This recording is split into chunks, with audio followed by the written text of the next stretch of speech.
Forbes refers to Vista Equity Partners as a wildly successful private equity firm known for making shrewd bets and leading the market.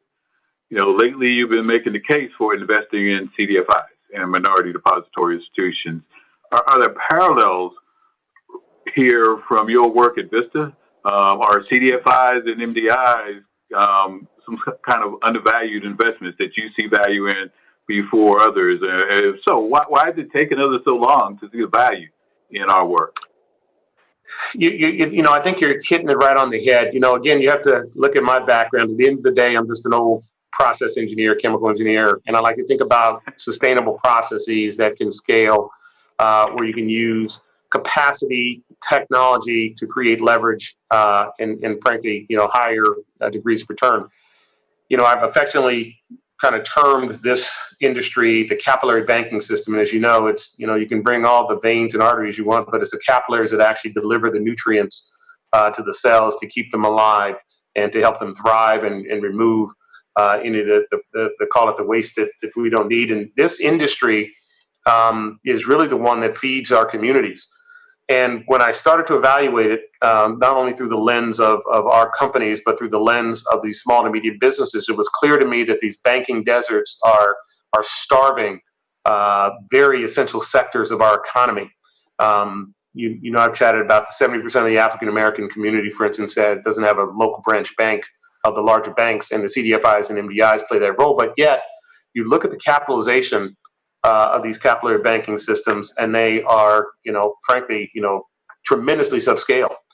And there's two things I think that you and I have chatted about that are important. One is, frankly, to bring lending capacity at scale into this capillary banking system, and two, to modernize this capillary banking system. Everything from thinking about, customer engagement, back office, and lending capabilities, or core banking, digital banking, mobile, internet, content management, analytics, mortgage lending, et cetera.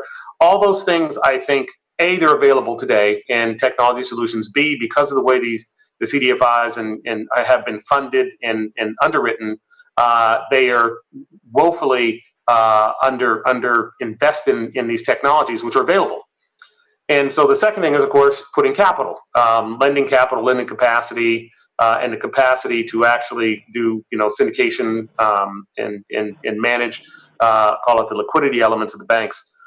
So I think that the right idea here is, okay, if you large banks removed yourselves from these communities, then why don't you all, if you're now really focused on creating a thriving economy in the United States, let's contribute. Let's call it 2%, maybe 3% of your net income. If you take the top 10 banks, it's $970 billion of net income over the last 10 years. Let's take 3% of that, 2% of that, and drive it into the capillary banking system. Since you don't have branches there, let's figure out efficient ways to do it. You can do it through foundations, if you want to make the donation, or you can do it directly into the banks, create partnerships, mentorships, all those sort of relationships, but then drive true capacity in those banks over the next 10 years. Make a 10-year commitment. And don't get me wrong, I'm excited to hear a number of these large companies saying, I'm going to donate 10 million, 50 million, et cetera.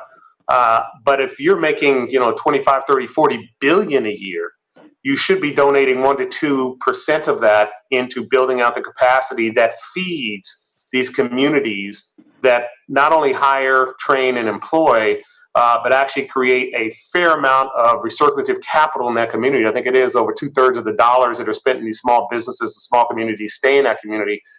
And that actually enables the people there, enables their dignity and enables their opportunity to actually grow and be a part of the American dream.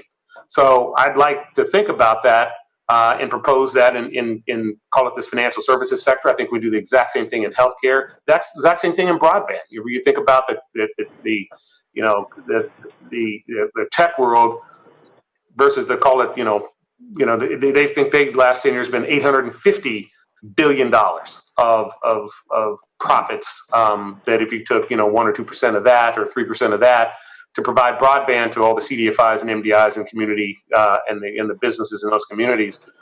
To me, and you do it over 10 years, again, I think that is the sort of process solution that can create real change in all American communities, urban and rural, that is funded and driven by the corporations, in addition to the capital, the mentorship, the partnering, the technical assistance, so that we actually create a more stable system. So not just the arteries and veins have the strength and capacity, but the capillaries are actually strengthened in a way that they are providing a higher volume of activity.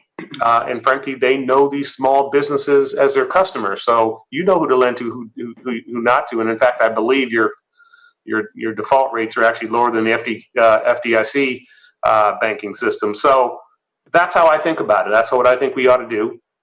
That's what I've been proposing to now, I say everyone who will listen in Congress, in administration, and to the BRT and others. And I think that is the sort of idea that I think we can adopt, that we can do today. We get one or two in each industry and drive that forward, Bill. And I think that will create the new model that is a sustainable model, not a one-time gift, but a sustainable model of economic development into these communities.